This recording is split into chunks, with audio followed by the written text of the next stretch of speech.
I would choose you, Lord, over and over again. I will choose your way over and over again. There is no going back to the place that I used to be. Help me to know you more, more, more.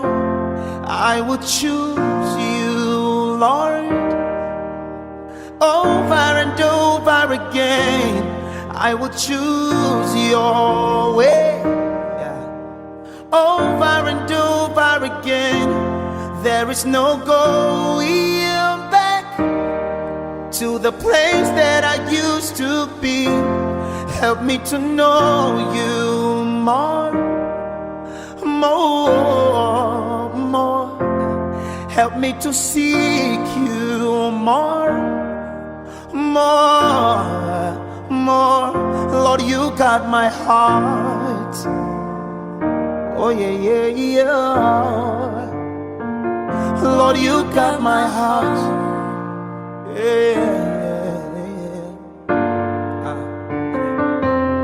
I would choose you, Lord, over and over again. I would choose your ways over and over again. There is no going back to the place that I used to be. I am not going back to the past where I used to be, Lord. Lord, I give you all my life. Father, I give you all my life. Yeah, I give you all my life. Yeah, I will choose you, Lord, over and over again. I will choose your way over and over again. There is no going back to the place that I used to be. No, no, no, no, no. No, no, no, no, no. I'm not going back. I'm not going back. I will stay here with you. I'm not going back. Oh, I'm not going back. Not going back. Father, I'm not going back. I'm not going back. I'm not going back. Not going Father, I'm not going back. I'm sticking to your promises. I'm not going back. Father, I'm not going back. I'm not going back. I'm not going back. I'm not going Oh, back. I'm not going back. Oh, going back. Going back.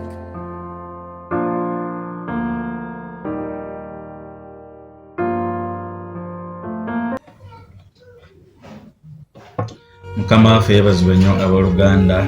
Amanya n'eddoboozi Pastor Martin Timothy Lubega owa Theos Divinas Outer Church Temukivu, Kampala, Uganda. Neebaza Mukama nate atuleese olwaleero okugabanako ekigambo kya Katonda kino kye tugenda okubeera nga tugabana olunaku luno olw'olwaleero. Tugenda kubanga tusharinga zino series ezijja nzibuulira bulijjo, series ezikwatagana ku biro eby'oluvannyuma. Bwe twogera ku biro eby'oluvannyuma, emirundi mingi abalokole bangi babuulira ku njiri ey'ebiro eby'oluvannyuma. Abaana ba Mukama bangi babuulira ku njiri ey'ebiro eby'oluvannyuma. Wabula nange nzize okubeera nga gabanako wamu nammwe obubaka buno obukwata ku biro eby'oluvannyuma. Balamusizzaako nnyo mwenna abali wano mu Uganda abawuliriza enjiri yaffe ku mukutu waffe ogwa Theos Divinas Outer Church WhatsApp platform. Abaliyo mwenna mbalamusizzaako mu linnya lya Mukama waffe Yesu Kristo. abali ku mukutu ogwa God's Grace mbalamusizaako mu linnya lya Mukama waffe Yesu Kristo. N'abatunoonyako abatufollowinga ku social media, abagendako ku mukutu gwaffe ogwa website www.theosdivinasaltachurch.org. Mwebale nnyo, mukola kyamaanyi nnyo okubeera nga mutugoberera mu ngeri emu oba endala. Weewaawo namusizaako mwenna benkola nabo emirimu egy'obuweereza n'egy'okusomesa mu University eyitibwa Wuxat University. Mwenna balamusizaako taata wange ow'omwoyo awo Bishop Professor Mukume Richard Bagamba kinkulamusizaako mu linnya lya Mukama waffe Yesu Kristo. Kale bamikwano, nzize okugabanako ekigambo kya Katonda awamu nammwe bwe twogera ku biro eby'oluvannyuma. Abantu bangi buli omu alina bw'abitegeera, naye olwaleero nzize okwogerako ku kituyita obugombe omusanvu. Mukama waffe yeebazibwe nnyo abooluganda. Obugombe omusanvu. Muganda nga mpuliriza, bwe twogera ku biro eby'oluvannyuma mu Bible oba mu masomo ago ge tuyita eschatology oba eschatological teachings, mu masomo ag'ebiro eby'oluvannyuma, ekigambo eschatology bulijjo tutera okukyogerako nga tutegeeza nti y'essomo ery'ebintu ebisembayo. Eschatology is the study of the last things or final things according to the scriptures, oba okusinziira mu byawandiikibwa. Namwe tulabamu ebintu ebikomererayo. Number 1, tulaba Katonda yennyini agamba nze entandikwa nze enkomerero, nze alpha nze omega, meaning that buli kimu kirina entandikwa ate buli kimu kirina enkomerero yaakyo. N'ensi eno yatandika ate era erina enkomerero yaayo. One day one time, Uganda wange mpuliriza, eno ensi gye tuliko tujja kugivaako, ejja kukoma, ejja kutuuka ekome. Kyova olaba teweetaaga kubeera nga oli muntu atulugunya banno kubanga gwe olowooza ku nsi oliremerako.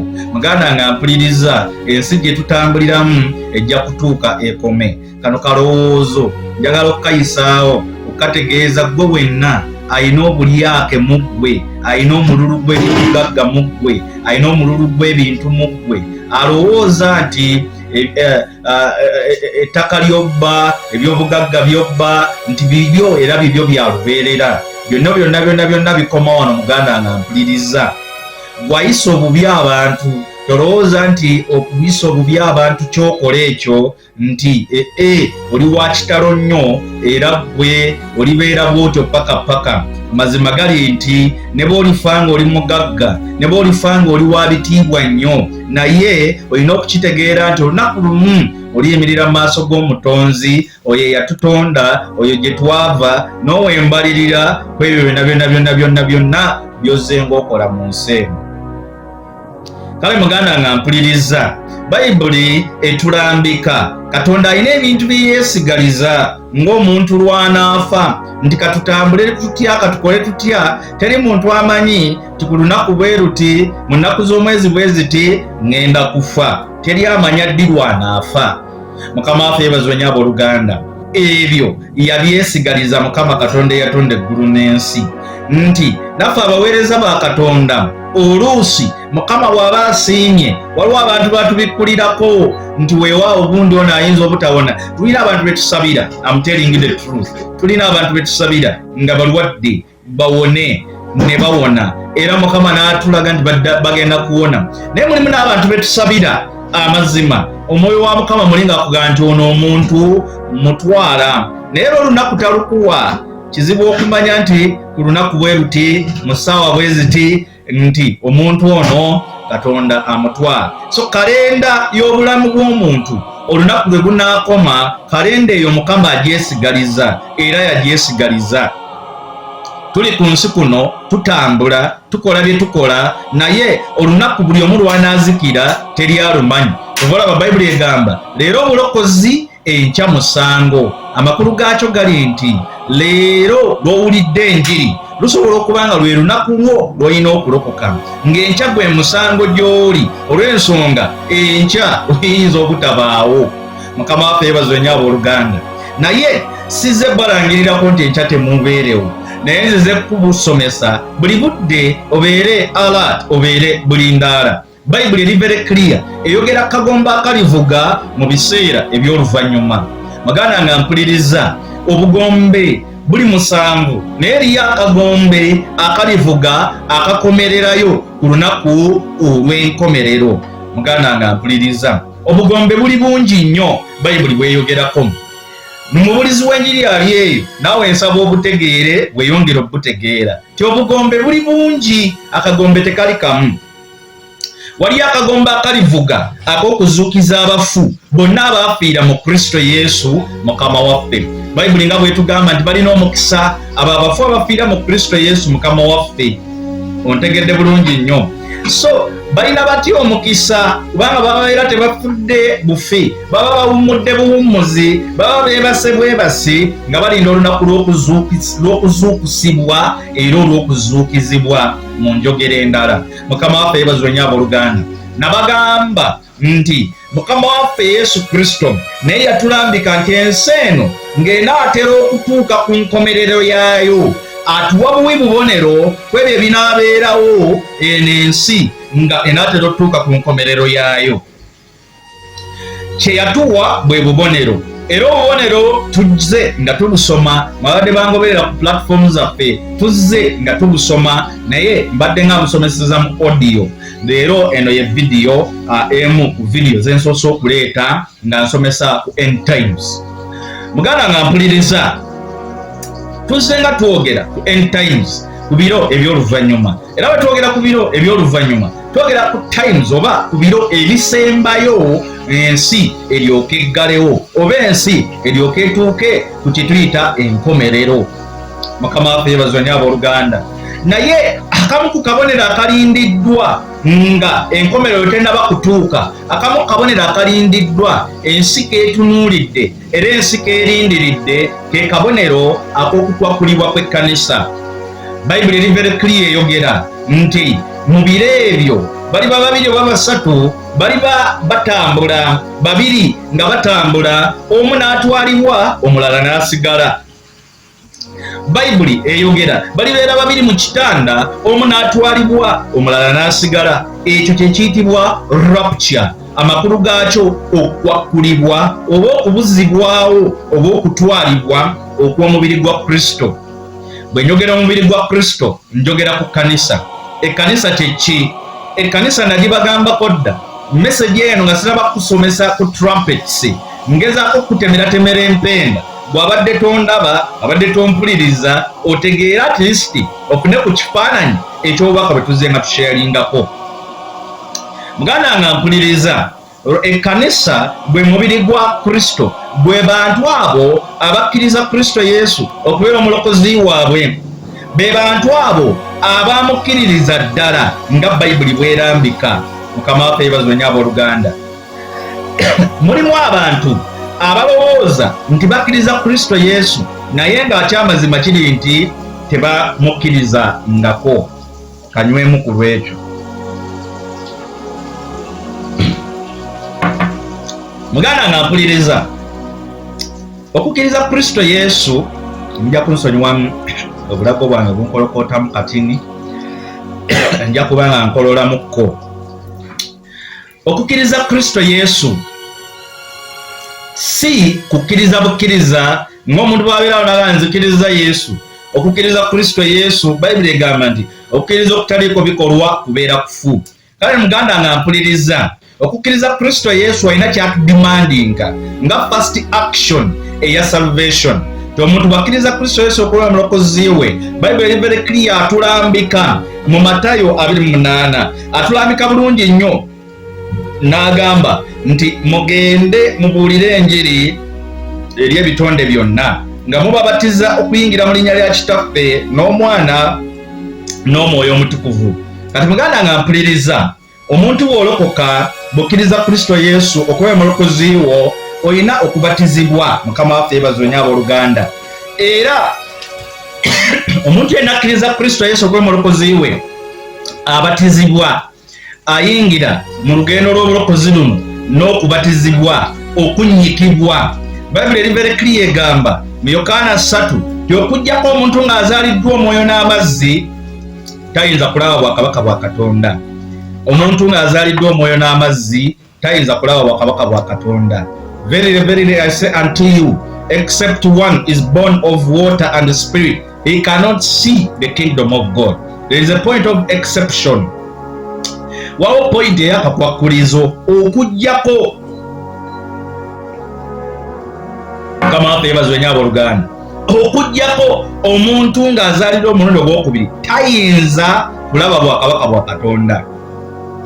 So bw'okkiriza Kristo Yesu okuba omulokozi wo, Bible Christian gwe tulaba mu byawandiikibwa ye muntu akkiriza Kristo Yesu n'amwatula mu lujjudde era awali abantu wonna oba babiri oba basatu n'ayatula Kristo Yesu n'abatizibwa n'asubmitinga underwater baptism. Omuntu oyo tabeera submitting underwater baptism yokka, asubmitinga even under Holy Spirit baptism. N'olw'ensonga eyo omuntu oyo bw'atyo azaalibwa era ayingira mu bwakabaka bwa Katonda n'azaalibwa omulundi ogwokubiri. Omuntu oyo era atwalibwa okubeera ekitundu ku mubiri gwa Kristo Yesu. Omuntu oyo Bayibuli egamba nti afuna obulamu obutaggwaawo, era ku biseera biri eby'okukwakulibwa okw'ekkanisa, Kristo ng'akwakula ekkanisa, omuntu oyo tajja kusigala ne bw'aba nga yali yafa. Mukama yeebazibwe. So muganda nga mpuliriza ebintu biri bibiri bye njagala twawule olwaleero: okwakulibwa kw'ekkanisa n'amadda ga Mukama waffe Yesu. Ebintu bino bibiri bya njawulo. Abantu abasinga balowooza nti amadda ga Mukama waffe Kristo Yesu ge gamu n'okwakulibwa kw'ekkanisa. Nabagamba okwakulibwa kw'ekkanisa it is a mysterious event, kintu kyakyama, kigenda kubeerawo as a secret thing, nga kyakyama. Teri agenda kulaba Yesu ng'akwakula ekkanisa, wabula bajja kulaba kkanisa ng'ebuze. Nabagamba ekkanisa si ebizimbe, ekkanisa gy'emibiri egy'abakkiriza, era Kristo mwatuula, yeekalo ya Katonda. Mukama waffe yeebazibwe nnyo abooluganda. Ekkanisa be bakkiriza Kristo Yesu bonna. Mukama waffe yeebazibwe nnyo abooluganda. Era ekigambo eky'Olugriik ekinnyonnyola ekkanisa kye kigambo ecclesia, era kye ky'Olulatini ecclesia. Mukama waffe yeebazibwe nnyo abooluganda. Latini ne Greek byonna bikozesa ekigambo kye kimu ecclesia nga binnyonnyola ekigambo ekkanisa. Mukama waffe yeebazibwe nnyo abooluganda. So ekigambo ecclesia ekya Hebrew ne ecclesia ekya Greek byawukana spelling naye enjatula y'emu. Byonna binnyonnyola ekintu kimu. Universal Church, omubiri gwa Kristo gwonna, ekkanisa ya Kristo, abo bonna abamukkiriza okubeera omulokozi waabwe. Mukama waffe yeebazibwe nnyo abooluganda. So Kristo akomawo, bw'owulira ngambye Kristo akomawo kunona ekereziya, tolowooza nti ntegeeza ekereziya Katulika. Mukama waffe yeebazibwe nnyo abooluganda, ey'e Roma oba ey'Abakatuliki. Ntegeeza ekereziya omubiri gwa Kristo Yesu gwonna, bonna abamukkiriza okubeera omulokozi waabwe akomawo okubakima. Naye okukimibwa kw'ekkanisa, kankyogere bwe nti okukimibwa kw'ekkanisa si ge madda ga Mukama waffe. Kati amadda ga Mukama waffe Yesu ngenda gakwawulira mu ngeri za mirundi ebiri. Amadda ga Mukama waffe Yesu Kristo eri ekkanisa, eri abamukkiriza kwe kukwakulibwa. Mukama waffe yeebazibwe nnyo abooluganda, kwe kutwalibwa. Bayibuli wegambira nti the dead in Christ will rise up again. Ti abafu mu Kristo balizuukizibwa. Mukama waffe yeebazibwe nnyo abooluganda. Abafu mu Kristo balizuukizibwa ne bambuka mu bire okumusisinkana. Mukama waffe yeebazibwe nnyo abooluganda. Era ne batwalibwa, wabula ensi tegenda kumulaba. Mu kino ekiyitibwa rapture, ensi tegenda kulaba Kristo Yesu mu bire. Wano kigenda kubeera kintu kyakyama nnyo, kubanga Bayibuli egamba nti tujja kubulawo obubuzi. Baliba babiri oba basatu, omu n'atwalibwa. kino kigezaako okulaga nti kisobokera ddala omulokole okuwasa omuntu atali mulokole oba okufumbirwa omuntu atali mulokole, kubanga salvation teyeesigamye ku butuukirivu bw'oyo akuwasa oba bw'oyo akufumbiddwa. Amakulu gaakyo salvation yeesigamye ku ggwe na mutonzi wo. Katonda talina bw'agenda kuwa ggulu olw'obutuukirivu bwa bbaawe oba olw'obutuukirivu bwa mukyala we. Wakuba nti tutera okukiwagira nti mulokole wasa mulokole munno bafumbirwa mulokole munno, oba oli awo munaakwatagana olw'enzikiriza okuba nti mukkiriza kimu. Naye nga obufumbo still ekyo si kyekibunyweza. Eriyo n'abalokole nga baawukana enkya n'eggulo olw'ensonga ng'ekibatabudde baganya okubeera nga balina ongoing spiritual transformation, okukyusibwa. Kyangu nnyo okuyingira ekkanisa n'otakyusibwa, ate kyangu nnyo omuntu okufuna omukyala ng'abadde nga tasaba nnyo wabula ate oluvannyuma n'ategeera Mukama mpola ate n'akyusibwa. So kyangu nnyo omuli okulokoka n'ayatula naye ate n'atakyusibwa. So n'olw'ensonga eyo marriage ekiginyweza si kyekyo nti olw'okuba oli mulokole. Yo abantu basobola okwefumbirwa abalokole but ne omu ku bo n'abeera nga takyusibwa. So kati muganda nga mpuliriza kyengezaho okulaga kyekiriwa kyovala Bayibuli eraga nti baliba babiri mu kitanda omu n'atwalibwa omulala n'asigala, meaning that basobola okuba nga bali mu kitanda abo nga bafumbo, omu n'atwalibwa omulala n'asigala. This is to say salvation eri wakati wo na mutonzi wo, teri wakati wo na mwami wo, tekwatagana na mwami wo. Bw'oyatula Kristo okubeera omulokozi wo okugenda mu ggulu tekyesigamye ku butuukirivu bwa bbaawo, tekyesigamye ku butuukirivu bwa mukyala wo, kyesigamye ku butuukirivu bwo na Katonda wo. Era obutuukirivu buno tuweebwa buweebwa. Bayibuli eri very clear egamba nti teri muntu atuukiridde ku nsi kuno wabula Katonda kyeyava atuwa obutuukirivu mu Kristo Yesu Mukama waffe. Bayibuli eraga nti obutuukirivu tuweebwa buweebwa, obutukuvu tukola bukole naye obutuukirivu tuweebwa buweebwa. So obutukuvu bwo tubukola, ebikolwa eby'obutukuvu tubikola by'ebikolwa eby'obutuukirivu. Obutuukirivu bulala ne bulina ebikolwa ebibuvaamu. Bwe tulokoka tukola ebikolwa eby'obutuukirivu, naye nga obutuukirivu bwennyini tubeera twabuweebwa buweebwa buli sipirikyo, tebulabwa na maaso ga mubiri. Obutuukirivu bulinga bwe twandigaye nti okukkiriza. Okukkiriza tetukulaba na maaso ga mubiri, okukkiriza kwa mwoyo, kuba munda mu muntu, wabula kulabika oluvannyuma olw'ebikolwa byakwo bye kututuma. Kati n'obutuukirivu bwe tuweebwa obuweebwa oluvannyuma buzaala ebikolwa eby'obutuukirivu. Naye abantu abamu mukola ebikolwa eby'obutukuvu naye ng'ate temulina butuukirivu. Eddiini for example, eddiini ekutuma okukola ebikolwa eby'obutukuvu naye nga si butuukirivu. Kyegezako okugirayo kubanga tosobola kubeera mutuukirivu nga tolina Kristo munda mu ggwe. Bw'obeera ne Kristo munda mu ggwe obeera n'obutuukirivu mu ggwe mu mwoyo gwo. Lwaki? Kuba omwoyo gwo guzaalibwa omulundi ogwokubiri ne gubeera nga gulina perfection ya Katonda, okutuukirira kwa Katonda. Gubeera gutya obutuukirivu kuba guzaaliddwa omulundi ogwokubiri. Omuntu atanazaalibwa mulundi gwakubiri tasobola kukola bikolwa bya butuukirivu. Lwaki? Ebikolwa byakola tebibeera product ya butuukirivu. Ebikolwa byakola bibeera product ya butukuvu obw'okungulu.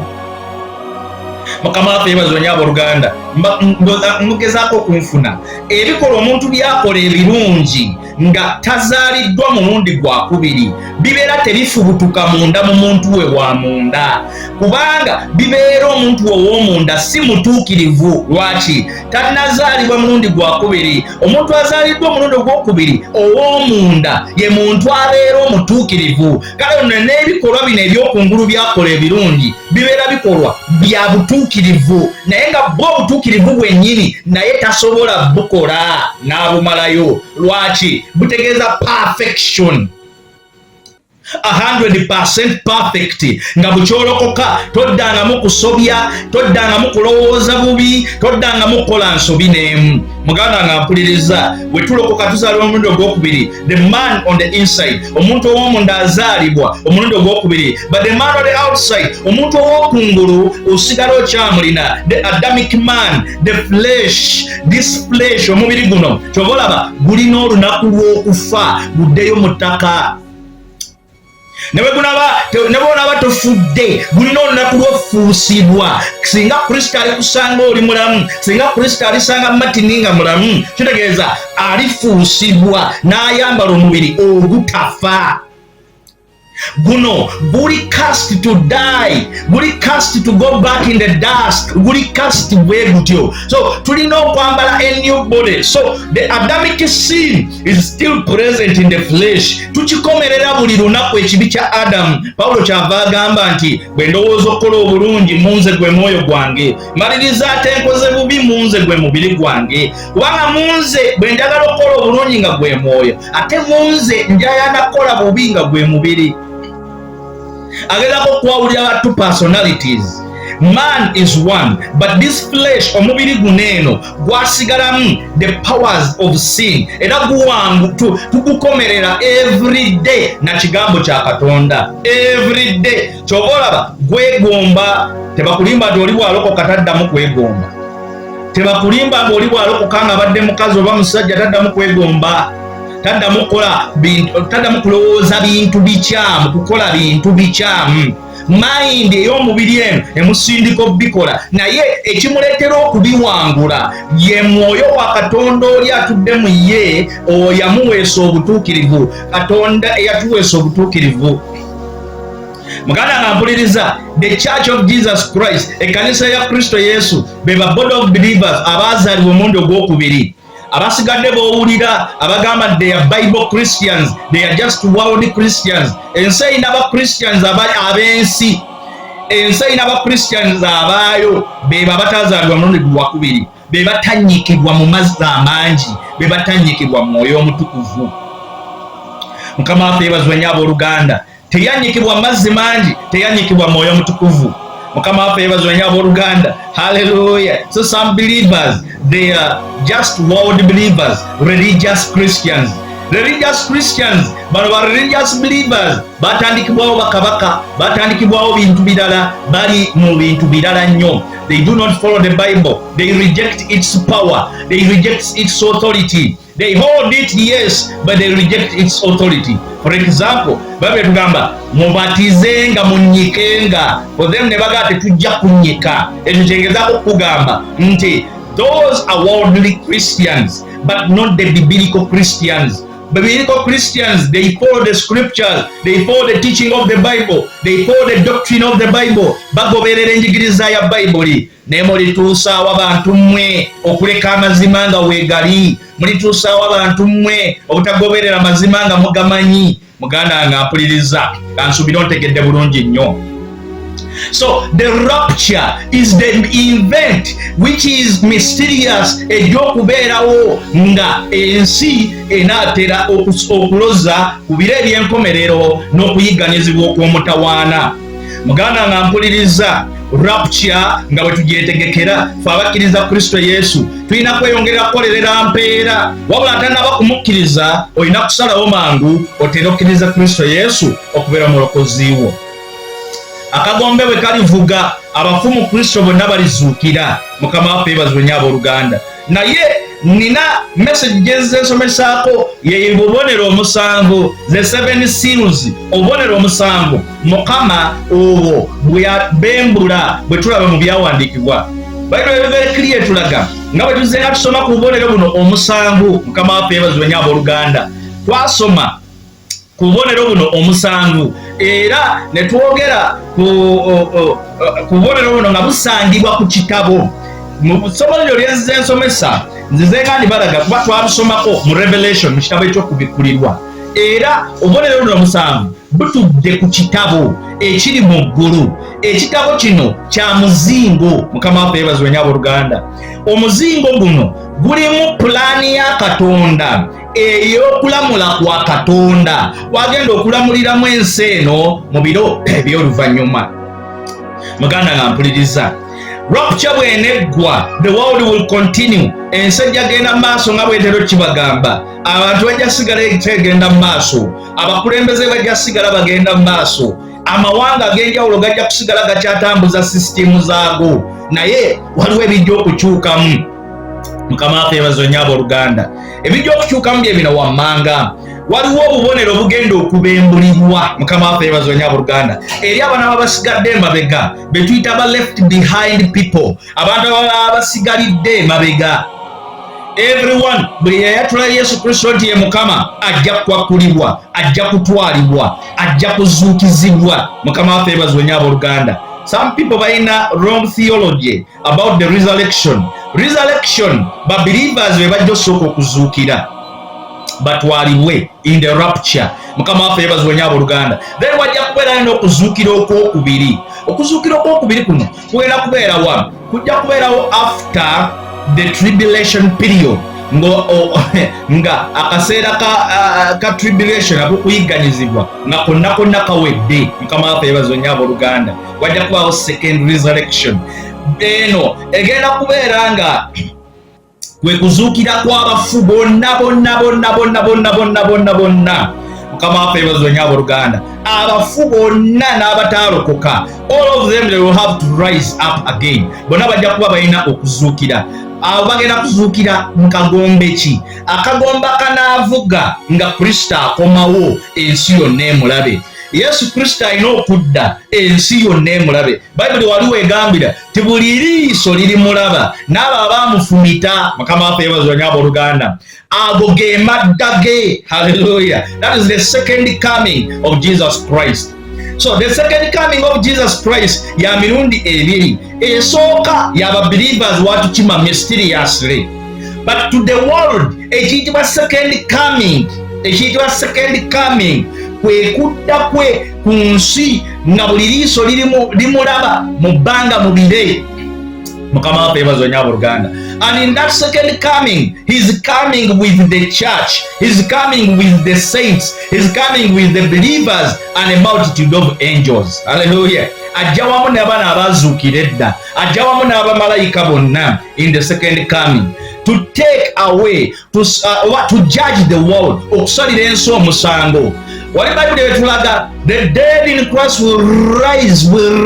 In fact, the dead, all the dead will rise up. Abafu bonna balizuukira, bonna basobole okuyimirira mu maaso g'entebe ey'omusango ennene enjeru. Muganda nga mpuliriza wano wenze jidde okugamba ku bugombe omusanvu naye nga sinnaboogerako. Waliwo seals omusanvu zenzize nga nsomesaako. Buli seal erina kyetegeeza. Nabagamba kiri kitabo kyali kya muzingo nga kinene nnyo naye nga kiraga nti teri muntu n'omu yali asobola kukibembulako seal, kukijjako siiru yaakyo. Siiru ziri musanvu, 1, 2, 3, 4, 5, 6, 7. There are 7 seals. Seals zino musanvu zonna nga teri muntu asobola zibembula okujjako Kristo Yesu yekka eyali asobola okubembula seals ezo. Muganda nga mpuliriza eno y'ensonga enkulu otegeere lwaki weetaaga okwetwalira Kristo Yesu omulokozi wo. Naawe yalokoka edda, lwaki weetaaga okubeera ng'otambulira mu kwetegeka buli budde. Mukama waffe yeebazibwe nnyo abooluganda. Hallelujah. Wano wennyini bwe twalaba ku siiru ey'omusanvu eyakomererayo bwe twali tubikkula mu Revelation chapter 8 verse 1. Mu siiru eyasembayo twalaba nti when the Lamb opened the 7th seal there was silence in heaven for about half an hour. Omwana gw'endiga bwe yabembula akabonero waali ak'omusanvu waaliwo akasiriikiriro mu ggulu nga ka kitundu kya ssaawa. Mukama waffe yeebazibwe nnyo abooluganda. Awo wonna twasomawo, awo wonna ne tuyitawo. Naye nga point enkulu eri ku siiru ey'omusanvu yeeno nti siiru ey'omusanvu ebembula oba eggulawo ekkubo erya trumpets omusanvu. Mukama waffe yeebazibwe nnyo abooluganda. Siru ey'omusanvu eggulirawo ekkubo trumpet omusanvu oba obugombe omusanvu. Eno seru ya tribulation oba ey'okuyigganyizibwa kuno nabagamba nti after the rapture wagenda kubeerawo tribulation period okusinziira mu bwannabbi Danyeri nga bwe twasoma twalaba nti gigenda kubeera emyaka 7. Mukama waffe yeebazibwe nnyo abooluganda egy'okuyigganyizibwa kuno okugenda okubeera nga kutambula nga kugenda mu maaso. Wabula mu myaka egyo 7 giri divided mu ngeri 2. Wawo 3.5 egisooka ne 3.5 egisembayo. Gikola toto ya myaka 7. Mukama waffe yeebazibwe nnyo abooluganda. Gwe yasubwa enjiri zange ezaali zisomesa ku bintu ebyo kuba olunaku lumu najja nensomesa about tribulation only. Tribulation nezo emyaka nenginnyonnyola negye tugifubutula eri mu Old Testament. Bw'oba wasubwa message eyo osobola okunkontaktingako on +25675742000 nenkunoonyeza message eyo audio nengikuweereza. Mukama waffe yeebazibwe nnyo abooluganda. So tulaba nti wawo ekiyitibwa 7 trumpets obugombe omusanvu after the 7 seals. 7 seals zezi introducinga 7 trumpets. Kyotalina kwerabira ne 7 trumpets zintroducinga kyetuyita 7 trumpets nazo zintroducinga kyetuyita 7 bowls ebibya omusanvu. Mukama waffe yeebazibwe nnyo abooluganda. Hallelujah, hallelujah. Kansubire munfuna bulungi nnyo. Mukama waffe yeebazibwe nnyo abooluganda. So n'olwensonga eyo muganda nga mpuliriza 7 seals zezinnyonnyola 7 trumpets oba zezikasuka zezigulirawo oluggi 7 trumpets obugombe omusanvu. Hallelujah. Ne bamalayika omusanvu. Era buno obugombe akagomba akasembayo ak'omusiru ey'omusanvu nga bwemaliriza nga yeyaniriza trumpets omusanvu obugombe omusanvu. Era n'obugombe omusanvu ak'omusanvu ke kajja okutwanjulira 7 bowls ebibya omusanvu. Mukama waffe yeebazibwe nnyo abooluganda. Hallelujah. Praise the Lord. So ne bamalayika omusanvu aboogerwako bonna nga nabasomesako last time. Hallelujah. Ne leero nzize okwogera ku 7 seals obubonero omusanvu obugombe omusanvu. Mukama waffe yeebazibwe nnyo abooluganda. Essuula ey'omunaana mu kitabo ekya Revelation eyogera ku bugombe omusanvu. Katugende tusomewoko in the book of Revelation mu kitabo eky'okubikkulirwa essuula egenda kubeera ya 8. Muganda wange ampuliriza, essuula egenda kubeera ya 8. Olunyiriri lugenda kubeera lwa 7 paka lwe 12. Olw'omusanvu lugamba bwe luti, lugamba malayika ow'olubereberye n'afuuwa ne waba omuzira n'omuliro. Mukama waffe yeebazibwe nnyo abooluganda. Hallelujah. Malayika ow'olubereberye bw'oba osomye okubikkulirwa chapter 8 okubikkulirwa essuula ya 8 olunyiriri olw'omusanvu paka ku 12. Olw'omusanvu paka ku 12 naye kansooke nsoma olw'omusanvu lugamba malayika ow'olubereberye n'afuuwa ne waba omuzira n'omuliro ebitabuddwa n'omusaayi ne bisuulibwa ku nsi n'ekitundu ekyokusatu eky'ensi ne kijja. Mukama waffe yeebazibwe nnyo abooluganda. N'ekitundu ekyokusatu eky'emiti ne kijja. Haleluya. Na buli muddo omubisi ne gujja. Haleluya. Praise the Lord. Nga sinaba kusoma paka sijja kumalirayo paka ku 12 naye nga wona wakulaga trumpets zino omusanvu obugombe buno omusanvu. Haleluya. So kati ku bugombe buno omusanvu waliwo akasooka okufuuyibwa. Mukama waffe yeebazibwe nnyo abooluganda. Naye nga sinnaba kubeera nga mbukulambululira nnyo. Number 1 nga bwe nkunyonyodde chapter 8 indicatinga these 7 seals. Hallelujah. These 7 trumpets ezifubutuka mu 7 seals. So tukiraba nti literally we tuba twetegereza bulungi nnyo verse eno yonna chapter eyo yonna. In fact bw'oba weetegereza bulungi nnyo ekulaga what will happen, ebigenda okubeerawo after nga seals omusanvu ziwedde okubembulibwa. Mukama waffe yeebazibwe nnyo abooluganda. Abanaasigala ku nsi after the rapture bagenda kusanga obuzibu bunene nnyo, kubanga seals zino buli siiru ebwembulwa eyina mutawaana gwereeta, but after emitawaana gya seals gyo nga twagisomako ne tugimaliriza, naye kati nkulaga emitawaana gya trumpets, obugombe oba amakondeere omusanvu agagenda okufuuyibwa na biki bye gagenda okuleeta. Mukama waffe yeebazibwe nnyo abooluganda. Waliwo ekintu kyendera okubategeeza nti bwe twali tulaba seals omusanvu bwe twali tuzisomako, twasooka kusoma ku first 4 seals. N'olwaleero nga tusoma ku trumpets omusanvu, tugenda kusooka tulabe first 4 trumpets, obugombe obuna obusooka. Lwaki njagala tusooke tulondobemu obugombe buno obuna? Mukama waffe yeebazibwe nnyo abooluganda. Bible students bangi nnyo bakkiriza era tukkiriza nti number 4 ekiikirira nsi. Mukama waffe yeebazibwe nnyo abooluganda. Marking God's creative work. Mukama waffe yeebazibwe nnyo abooluganda.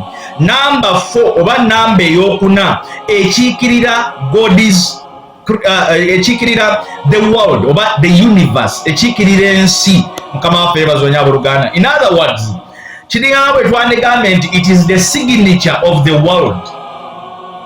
Number 4 is the signature of the universe, ekiikirira nsi. Mukama waffe yeebazibwe nnyo abooluganda.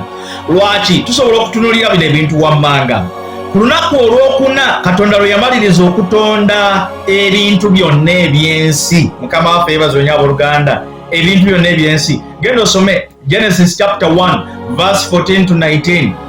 Ojja kulaba kiki kyenkugamba. God said, let there be light in the expanse of the sky to separate the day from the night, and let them be signs to indicate seasons and days and years, and let them serve as lights in the expanse of the sky to give light on the earth. It was so. God made 2 great lights. Mukama waffe yeebazibwe nnyo abooluganda. Bw'oba weetegereza, God made 2 great lights. The greater light to rule over the day, and the lesser light to rule over the night. He made the stars also. God placed the stars in the expanse of the sky to shine on the earth, to preside over the day and the night, to separate the light from the darkness. God saw that it was good. There was evening and there was morning, a 4th day. Mukama waffe yeebazibwe nnyo abooluganda. So for this reason tukkiriza nti number 4 is the signature of the world, kubanga ekiikirira nsi. Bwe tugenda tusoma mu Revelation chapter 7 verse 9 okubikkulwa essula ya 7 olw'omwenda lugamba, after these things I looked, and here was an enormous crowd that no one could count, made up of persons from every nation, tribe, people, and language, standing before the throne and before the Lamb, dressed in long white robes and with palm branches in their hands. Hallelujah. Bwe wategereza olunyiriri luno lukulambululira engeri Mukama gy'agabanyamu mankind oba omuntu ku nsi. Omuntu ku nsi Mukama amugabanyamu mu mitendera 4. Ogusooka nations, g'amawanga. Ogwokubiri tribes, ebika. Ogwokusatu people, abantu. Ogwokuna tongues, ennimi. Mukama waffe yeebazibwe nnyo abooluganda. Praise the Lord. Nation, tribes, people, and tongues. Emirundi 4. Yonna Mukama abannyonnyola muntu. Mukama waffe yeebazibwe nnyo abooluganda. Kino nga kikulaga nti number 4 is the signature of the universe. Hallelujah. Ekirala, waliwo 4 directions of regions. Waliwo directions zirinnya enkulu ennyo ezitwalibwa okunnyonnyola ensi. For example, amambuka, amaserengeta, ebuvanjuba n'ebugwanjuba. Mukama waffe yeebazibwe nnyo abooluganda. bwe tumaliriza ekyo waliwo 4 seasons ez'embeera y'obudde ziri 4. Embeera z'obudde zirina emitendera gya mirundi ena eginnyonnyolwa. Tulina ziyita springs naddala mmwe abatubeera mu mawanga agamu agali awo ng'Ebungereza awo, abali mu Amerika awo, kino kyenjogerako ate mwe mukitegeera bulungi nnyo. Spring, summer, fall and winter. Seasons zino nnya nazo zonna zinnyonnyola okulaga the signature of the world. Number 4 eraga nti it is the signature of the universe. Hallelujah. Era bwe twetegereza enjiri ya Mukama waffe Yesu Kristo bwe yali eyanjulwa eri abantu, yayanjulwa mu mitendera ena era eyimanyiddwa nti enjiri ya mirundi ena. Matthew, Mark, Luke and John. Mukama waffe yeebazibwe nnyo abooluganda. Hallelujah. So ekirala bwe tuba twetegereza obwakabaka oluusi obunnyonnyolwa buli 4 kingdom, waba gye tuyita animal, mineral, vegetable and spiritual kingdoms. Hallelujah. Mukama waffe yeebazibwe nnyo abooluganda. So finally bwe tuba twetegereza obunabbi bwa nabbi Danyeri bwatuwa obwogera ku biro eby'oluvannyuma. Mukama waffe yeebazibwe nnyo abooluganda. Portraying at times oba ebiro eby'aba Gentiles, eby'abannaggwanga. Bagentile be bantu abataali Bayisirayiri oba abataali Bayudaaya mu Bayibuli. So tulaba 4 great world powers oba obwakabaka oba obukulembeze bwa mirundi ena obwogerwako mu bunabbi bwa Danyeri. Era obukulembeze buno mwe muli buno bwogerwako obwa Babylon, obwa Medo-Persia buyita obw'Ebuperusi, obwa Greece buyita obwa Buyonaani, n'obwa Rome buyita obw'e Roma. Mukama waffe yeebazibwe nnyo abooluganda. So obukulembeze bwa mirundi ena obwogerwako obw'okukyaka ennyo mu biro eby'oluvannyuma. Muganda nga mpuliriza bwe twogera ku 7 trumpets oba ku bugombe buno omusanvu, nabo buli divided era bwawulibwa mu mitendera gya mirundi 3. Mukama waffe yeebazibwe nnyo abooluganda. Bwe neetegereza wano Bayibuli obugombe obuna obusooka, Mukama waffe yeebazibwe nnyo abooluganda, obugombe obuna obusooka buleeta kye tuyita devastation to the world is God's creation. Buleeta kye twandiyise akatyabaga n'okutabuka n'okusaanawo okw'ebitonde eby'ensi Katonda bye yatonda, because buaiminga nnyo ku universe. Mukama waffe yeebazibwe nnyo abooluganda. Era obusatu obusembayo bw'oba obwetegereza buli directly to mankind, buli directly kukosa muntu ku nnyama direct. Hallelujah. Era bwakuaffectinga na kuhatinga obugombe bwonna 7 bwakuhatinga muntu, naye wawo phases z'okuhatinga omuntu ono oba okubonereza omuntu. Okubonereza okusooka kugenda yitira mu birime oba ebintu bino eby'obutonde. Hallelujah. Then oluvannyuma okubonereza okunaddirira kulumbe direct ku nnyama. Hallelujah. So leno significance nga bwe tugyetegereza eya first 4 areas, Mukama waffe yeebazibwe nnyo abooluganda, nga bwe tuziraba bwe butyo obugombe buno bugenda kuba bufuuyibwa buleete emutawaana ogw'ettabwa ennyo eri abantu ku nsi. Hallelujah. Praise the Lord. Tulaba hail, tulaba zi hails nga zijja, tulaba emiriro nga gigwa, tulaba omusaayi nga giyiika. So egiraga death oba egiraga okufa. Mukama waffe yeebazibwe nnyo abooluganda. So 7 trumpets nga bwe tuzeetegereza ziri described era zinnyonnyolwa mu kitabo kya Revelation chapter 8 verse 6 to 9. Katuzisomeko tuzimaleyo. Kubikulu essuula ya 8 olunyiriri olw'omukaaga leero yekiggula luggi ya 7 trumpets. Revelation okubikulirwa essuula ya 8 olunyiriri kanve ku lwa 6 paka ku lw'9. Olw'omukaaga lwogedde bwe lugamba ne bamalayika 7 abalina obugombe 7 ne beeteekateeka okufuuwa. Most of the times omuba musoma Bible abamu mugisoma nga abasoma newspaper. naye akutegeeza this is heavenly news. Gano mawulire gaggulu togasoma nga asoma gano ag'ensi. Gano ag'eggulu bwe tuba tugasoma twetegereza, oba tugasoma tusaayo emyoyo gyaffe n'emmeme zaffe n'omuntu waffe ow'omunda okutegeera kiki ekyogerebwa.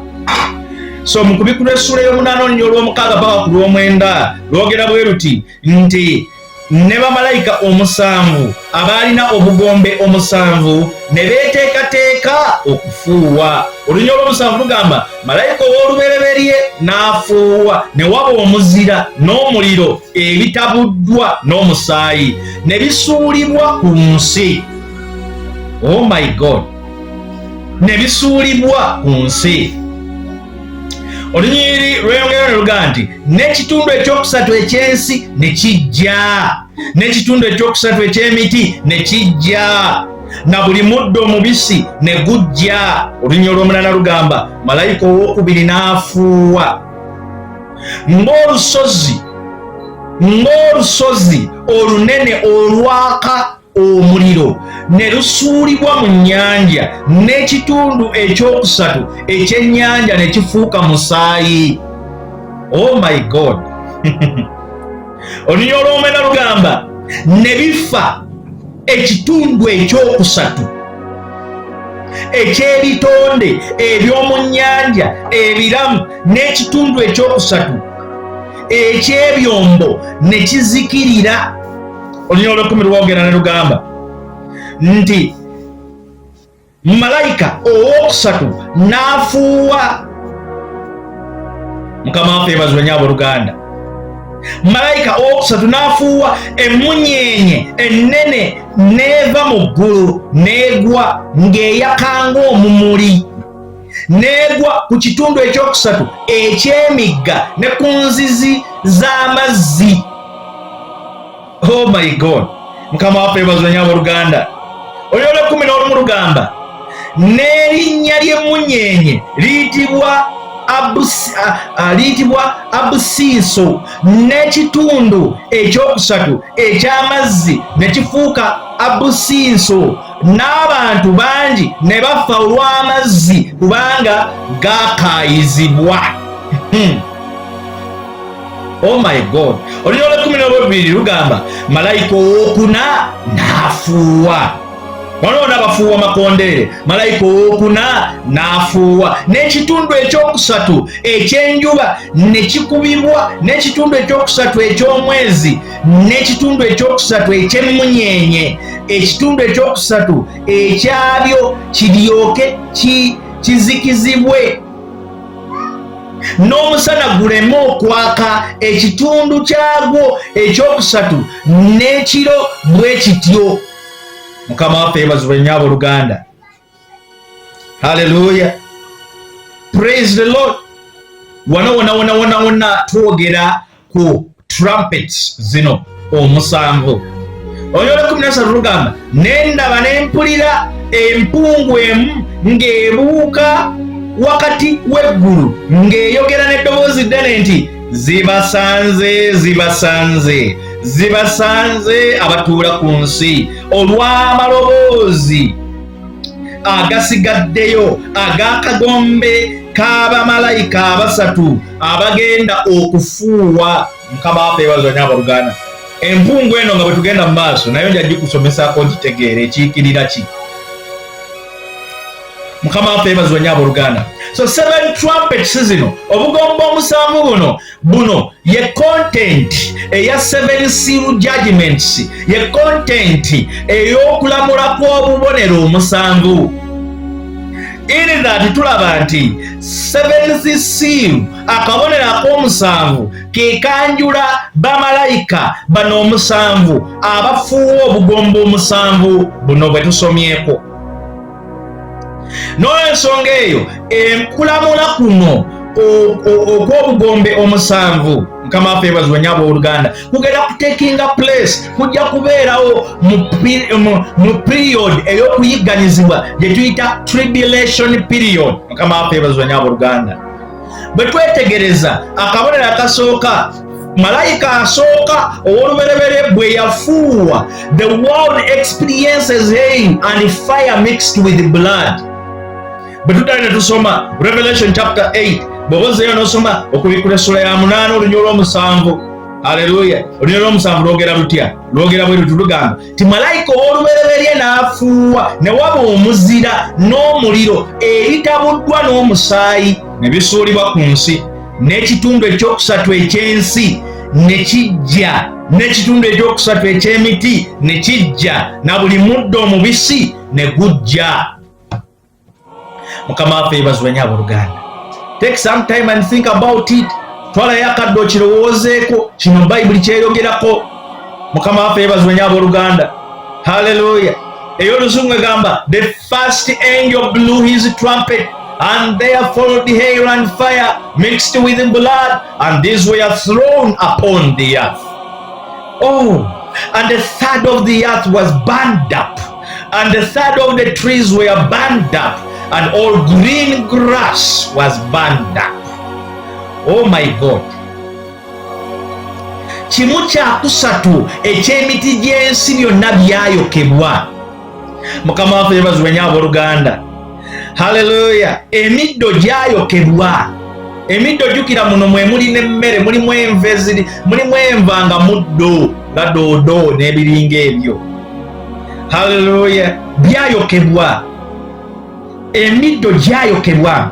Eno judgment ebearinga some similarities eza 7 plague ezaali mu Egypt.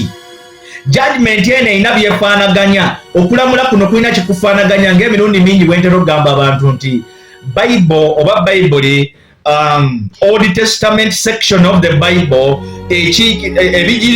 ebigirimu bunnabbi era kisiikirize ekya reality eyeyo ebigenda okubeerawo mu New Testament.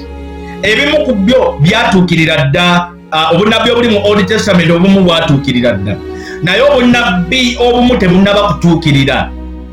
Mukama waffe yeebazibwe nnyo abooluganda. Praise the Lord. Obunnabbi obumu obuli mu Old Testament, for example, mutera okulaba yiddi, buli wewabeerawo yiddi abasiraamu we basala ebisolo ne basala ebisolo okujjukira omwana eyali agenda okuttibwa kitaawe Abraham. Tho theology w'ekisiraamu wa Islaamu ayawukamu ko katono ku nsonga eyo, kubanga abalaga nti omwana eyali agenda okuttibwa ye yali Ismail.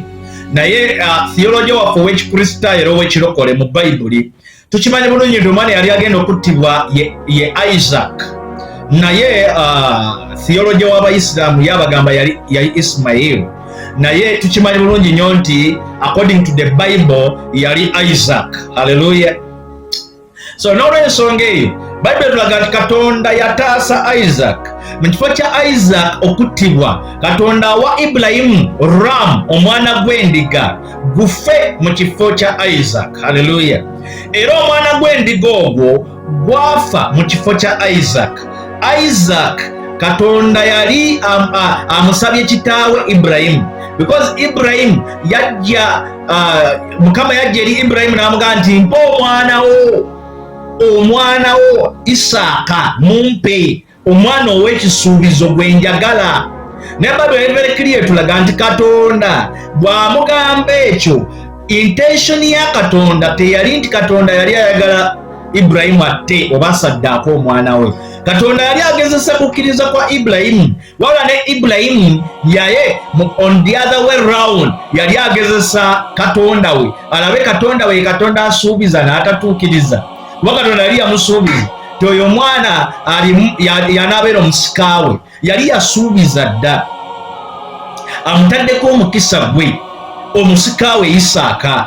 Kati Katonda ku Ibrahimu ku saidi endala naye yali agezesa Katonda alabe Katonda ono gwe nsinza agenda kuntwalako omwana gwe yampa nga amunsuubiza.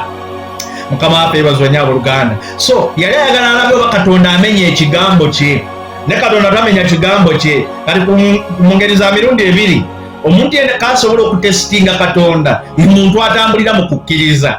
Ibulayimu yali musajja wa kukkiriza nti newankubadde yali asazeewo akole Katonda kye yali amugambye okukola, naye ate abamu bakitwala nti Katonda yali agezesa Ibulayimu, naye tebakimanyi nti ne Ibulayimu yali agezesa Katonda. Eno tesiti yali y'ababiri. Katonda yali agezesa Ibulayimu ne Ibulayimu ng'agezesa Katonda. Atya kuba Katonda yali yasuubiza dda Ibulayimu nti ono omwana we gwamuwadde ye musika we. Kati yali yeebuuza anansikira atya ng'ate omusse. So Katonda kye yakola kye kino, yagamba Ibulayimu nti gwe mpa omwana, ne Ibulayimu kye yakola kye kino, kwe kutwala ebiweebwayo, kwe kutwala enku n'azimba ekyoto ku lusozi Moriya, aweeyo omwana we ayitibwa Isaaka. Mukama waffe yeebazibwe nnyo abooluganda. Mountain Moriya, Mukama waffe yeebazibwe nnyo. Mu biseera ebyo Ibulayimu watwalirayo omwana we gyalinga emyaka 5 according to some biblical scholars, gyalinga emyaka 5 ya Old Testament, nga olusozi Moriya lwereere. Era kigambibwa kikkirizibwa ti olusozi Moriya olwo lwennyininyini awo ka Ibulayimu waweerayo omwana we Isaaka. Mukama waffe yeebazibwe nnyo abooluganda. Mu piriyodi eyo olusozi olwo awo wennyini mu piriyodi eyo, praise the Lord, waalabikawo ate omwana gw'endiga. Omwana gw'endiga omuto guyitibwa ram, gwalabika miraculously. Mukama n'agamba Ibulayimu nti tosaddaaka mwana ono, wakiri waayo ekisolo kino. Mukama waffe yeebazibwe nnyo abooluganda. Gwali mwana gwa ndiga. Ibulayimu prophetically mu bunnabbi, mu lulimi olw'obunnabbi, yayogera ekigambo ekigamba nti ku lusozi lwa Mukama kirigabulwa, ku lusozi lwa Mukama luno Moriya kirigabulwa. Mukama waffe yeebazibwe nnyo abooluganda. Praise the Lord. Era obunnabbi bwatuukirira emyaka mingi egiyise emabega. Yesu Kristo yajja ku nsi kuno naye yayitibwa omwana gw'endiga. Tumuyita omwana gw'endiga olw'ensonga bwe tusoma omwana gw'endiga mu scriptures gulina emirimu mingi nnyo egy'okutukuza abantu under the Old Testament. Omuntu yakolanga ebibi n'ajja mwana gw'endiga n'agukwatako mu maaso ga kabona n'ayatula ebibi bye. Mbadde mubbi, mbadde mutemu, mbadde malaaya, mbadde mulimba, mbadde mukozi wa ffujjo, mbadde nkola bino na biri. Ebibi byonna n'abyatulira ku mwana gw'endiga guli. Bayibuli eri very clear etulaga.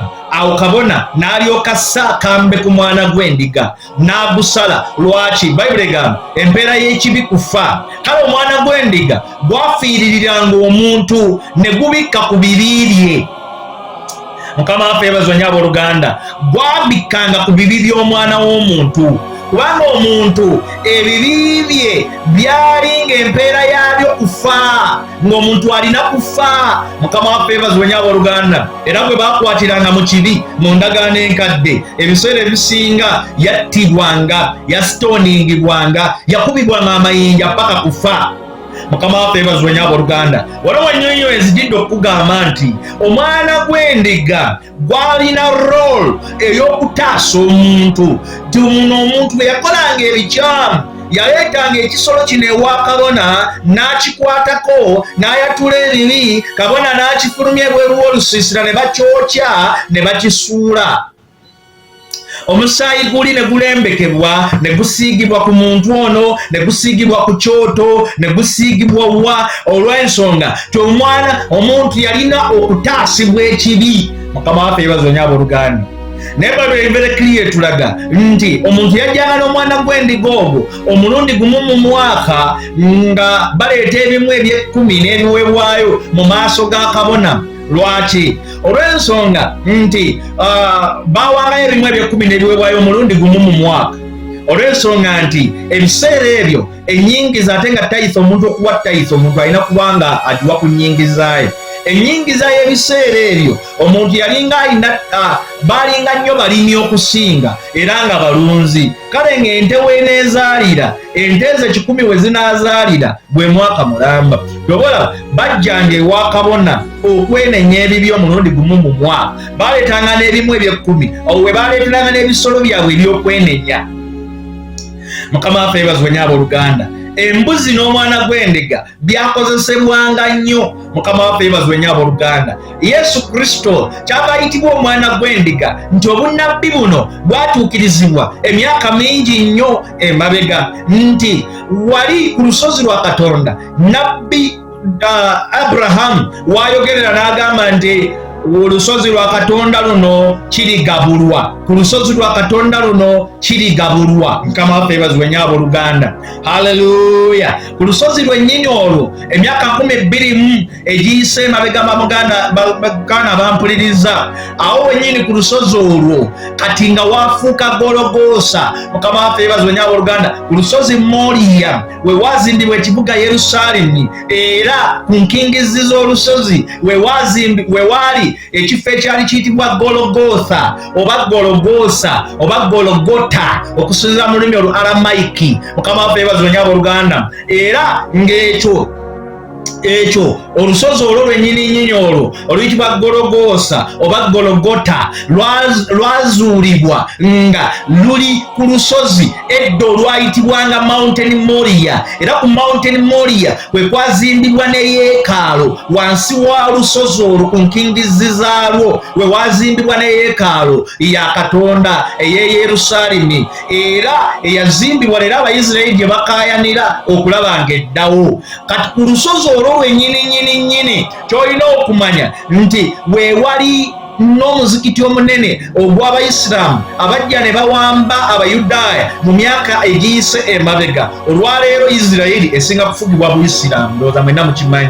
Era awaali yeekaalu yamenyebwawo, wazimbibwawo kati omuzikiti omunene nnyo. Mukama waffe yeebazibwe nnyo abooluganda. Naye nga point etulaga Bible etulaga that during the last days eyo tempe gyakuddamu ezimbibwe, omuzikiti guveewo, tempe ekomewo. Naye Bible erina kyetulaga very clear one kyolina okunfunamu nti ku lusozi olwo olwali ekyererezi mu mulembe gwa Abrahamu, mu mulembe gwa Yesu Kristo gwali olusozi lwazimbibwako ne kifuuka ekibuga, era nefuuka senta ey'ekibuga Yerusaalemi.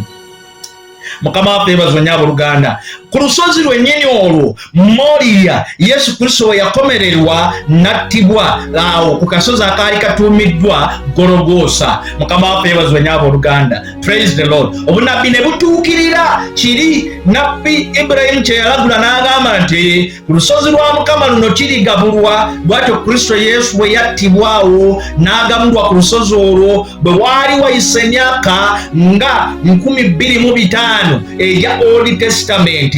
After the Old Testament section of the Bible, Yesu Kristo n'akomererwa ku lusozi olwo n'attibwa. Yesu Kristo kyetuba tumuyita omwana gw'endiga si lwakuba nti azaalibwa ndiga. Yesu Kristo tumuyita omwana gw'endiga olw'ensonga ye yeewaayo okufiiririra abantu ku lusozi olwo Moriya, era ebbali waalwo okuli akasozi akayitibwa Gologosa. Muganda nga mpuliriza, kino kikugiddeyo okulaga nti Bayibuli obunnabbi bwayo obugyogerako, obugirangirirwako, obugirimu bungi bumala ne bubaawo. Nabbi Isaaya yalagula okujja kwa Yesu Kristo n'ayogera mu Isaaya 5:3 bw'onoofuna obudde ne weesomerayo. Yamulaba ng'abetentebwa, ng'afumitibwa, Katonda n'abonyaabonyezebwa. Mukama waffe yeebazibwe nnyo abooluganda. Jesus Christ is God in the human flesh. Hallelujah. God incarnate. Katonda yajja okutaasa abantu be through Jesus Christ. Prophecies ezo zikyukirizibwa. Even in the Old Testament, Katonda engeri gye yajajingangamu abajeemu, eyo enjajinga gye yabajajingangamu, eyo kisiikirize ekiraga ejajinga gyagenda okujajingamu ensi eno during the tribulation period, mu kaseera k'okuyigganizibwa, after the rapture, okwakulibwa kw'ekkanisa nga kuwedde. Mukama waffe yeebazibwe nnyo abooluganda. Ky'oba olaba akagomba mu bugombe buno omusanvu, ky'oba olaba akagomba akabereberye akasookera ddala kalumba ebirime, kalumba ebintu eby'obulime eby'obutonde okusaanawo, ng'era Mukama bwe yabonereza Abamisiri bw'obozzeeyo mu ndagaano enkadde n'osoma mu Book of Exodus mu kitabo ekyokuva, Mukama waffe yeebazibwe nnyo abooluganda, bw'oba obikudde ekitabo ekyokuva essuula ya 9, lwaki nkulwisaayo, lwaki sikikusomerako okuva essuula ya 9 ey'oluzungu mwana ttunno ey'oluzungu egamba bweti, then Moses stretched out his staff toward heaven, and the Lord sent thunder and hail, and fire rained down to the earth, and the Lord rained the hail upon the land of Egypt. There was hail and fire flashing continually in the midst of the hail, very heavy hail, such as had never been in all the land of Egypt since it became the nation. Hallelujah. Mukama waffe yeebazibwe nnyo abooluganda. Bw'oba osomye okuva essuula ya 9 kanisome mu y'oluganda okuva essuula ya 9 olunya olwa 23 paka ku lwa 24 olwa 23 lwogera bwe luti lugamba nti Musa n'agolola omuggo gwe eri eggulu. Mukama n'aleeta okubwatuka n'omuzira, omuliro ne gukka ku nsi. Mukama n'atonnyesa omuzira ku nsi ey'e Misiri. Bayibuli egamba ti awo ne waba omuzira n'omuliro ne gwaka wakati w'omuzira omuzito ennyo ogutabangawo mu nsi yonna ey'e Misiri kasookedde ebeera eggwanga. Mukama waffe yeebazibwe nnyo abooluganda. This was God's judgment. Kuno kwe kwali okulamula kwa Katonda eri eggwanga lya Egypt. Mukama waffe yeebazibwe nnyo abooluganda. Ntera obbagamba Katonda yakyusaamu ku ngeri gy'alamulamu ensi. Today ensi Katonda tagiramulirawo. Haleluya. Ky'oba olaba leero mukola ebibi byonna bye mukola ne tabalamulirawo. Abaterese, abalinze, eriyo olunaku olw'omusango, eriyo olunaku olw'okulamulwa, eriyo olunaku olw'okulamulwa bamukwano. Okulamula kwa Katonda kuli mitendera mingi. Katonda nga tannalamula musango gusembayo, waliyo okulamula kuno ng'alamuza obugombe. Anti obugombe bulivuga, Bayibuli nga bweyogedde. Akagombe akasooka bwe kalivuga byebyo bigenda okuddirira. Wano ku nsi ebyokulya bijja kuba tewakyali. Bayibuli etulaze nti malayika asooka bw'alifuuwa akagombe wajja kubaawo omuziro ogw'omuliro ogujja okugwa nga gutabuddwamu n'omusaayi. Mukama waffe yeebazibwe nnyo abooluganda. Ebintu ku nsi byokebwe, ebirime ku nsi byokebwe, emiddo gyokebwe. Mukama waffe yeebazibwe nnyo abooluganda. Haleluya. Ettimpa lyo lyokebwe, doodowa ayokebwe, ebyo byonna byokebwe, ezo ensujju zookebwe, ebyo ebintu byokebwe, emmere eyokebwe. Baganda bange abampuliriza, kino kijja kubeera kya mutawaana nnyo. Kyetuva tubagamba nti mwetwalire Kristo Yesu okubeera omulokozi wammwe. Before all this happens, omuntu omu ayinza okugamba ebyo binaatuukirawo nja kuba nnafa. Ne watya ne bijja nga tonnafa. Mukama waffe yeebazibwe nnyo abooluganda. Watya ne bituukirira nga tonnafa. Naye ne bw'oliba ofudde, olowooza afudde nga takkiriza Kristo Yesu, gy'alaga ye walungi, gy'alaga ye wali eddembe, gy'alaga ye wali obulamu. Nedda, gy'alaga wali okuzikirira, gy'alaga wali okukaaba, gy'alaga agenda mu Geyeena, gy'alaga waliyo muliro, gy'alaga waliyo okubonyaabonyezebwa, gy'alaga waliyo mbeera ya nnaku, gy'alaga waliyo kukaaba kwereere. Naye muganda nga mpuliriza, weetwalire Kristo Yesu okuba omulokozi wo, onoowona bino, onoowona emitawaana gino, onoowona ebizibu bino, onoowona bino byonna, kafankunaali ono yonna olw'ekisa kya Katonda. Muganda nga mpuliriza, kano kekadde weetwalire Kristo Yesu okuba omulokozi wo. Abantu abanaasigala emabega after the rapture, things will be very difficult. Sitaani yennyini agenda kuba yali ku nsi ng'alamula, agenda kuba yali ku nsi ng'afuga mmwe. Mukama waffe yeebazibwe nnyo abooluganda. Naye Bayibuli etulaga nti Katonda agenda kumuwa omwagwanya. Sitaani abeeyoleke bulungi mumutegeere y'ani gwe muweereza. Mukama waffe yeebazibwe nnyo abooluganda. Today Sitaani ayagala nnyo okuggyayo omutwe afuge ensi eno. Naye kikyamulemesezza yoyo Bayibuli bwegamba nti okuggyako oyo amuziyiza ng'avudde mu kkubo, omwana ow'ekibi talirabisibwa. Mukama waffe yeebazibwe nnyo abooluganda. amuziyiza yani ye church. The church of Jesus Christ yeziyiza omwana ow'ekibi ono okulabisibwa. So ekkanisa ya Kristo Yesu bwerimala okutwalibwa mu kwakkulibwa ng'aziyiza omwana ow'ekibi yeffe church bwe tuligibwawo, then omwana ow'ekibi ajja kulabisibwa. Mukama waffe yeebazibwe nnyo abooluganda. But nga ali mu mbeera ey'okulabisibwa, bino bye bijja okubaawo. Haleluya! Bino bye bimu ku bijja okubaawo, this great tribulation time, obudde buno oba biro bino eby'okuyiganyizibwa okunene nga ne Mukama ali mu kulamula. Mukama waffe yeebazibwe nnyo abooluganda. Can you imagine? Sitaani ajja kuba ku nsi nga yafuga ensi, nga ba world political leaders yabakozesa bonna. Leero kituufu wabo ba politicians sitaani bakozesa, ne tabakozesa nga bw'ateekeddwa bakozesa. Kakubulire nno, sitaani ayagala akozese ba politicians n'okusinga bw'abakozesa today. Mukama waffe yeebazibwe nnyo abooluganda. So kati wali ajja kuba abakozesa nnyo kyere n'okusinga kati, naye ate kijja okubeerawo nga ne Mukama ajja kuba ali mu kulamula ensi, era tekujja kuba mirembe, kubanga ensi egenda kusanga akaseera akakatyabaga, akaseera akazibu ennyo nga obugombe buno omusanvu buvuga. Leero njogedde kagomba akabereberye, awe naatandikira nga njogera kagomba akokubiri next time. Mukama abankuumire. Nsigadde nze Pastor Martin Timothy Lubega owa Theos Divina Sauta Church, Kitemu Kivu, Kampala, Uganda. Mbaagala nnyo mu linnya lya Mukama waffe Yesu Kristo olw'okuna olulungi. Mukama abankuumire. Naye enjiri ya Mukama tekaddibwa. Oli ayinza ogifuna nga gyalifunye si lwakuna, ejja kusigalayo ku mikutu ng'ewulirizibwa. Oli ayinza ogiwuliriza olwokutaano. Kati kanjogerereko ne bali abali mu future, abagenda ogiwufuna in future time. Oyinza okuba wenjogerera audio eno ng'oli mu mwaka gwa 2025, oli mu mwaka gwa 2030, oli mu myaka gye, naye ekigambo kya Mukama tekikaddiwa. So omwaka gwonna gw'olimu ng'owulira audio eno oba owulira vidiyo eno gwandaba mu kifaananyi, oyinza okuba olaba vidiyo eno. Yes, wonna wowuliridde enjiri ya Kristo ekyusa, erokola era ewonya. Mukama abankuumire. Mbaagala nnyo mu linnya lya Mukama waffe Yesu Kristo. Mwebale nnyo abatuwagira mu mirimu gya Katonda, mwenna abayimiridde awamu naffe mu mirimu gya Katonda. Mbaagala nnyo mu linnya lya Mukama waffe Yesu Kristo. Musigale nga muweereddwa omukisa.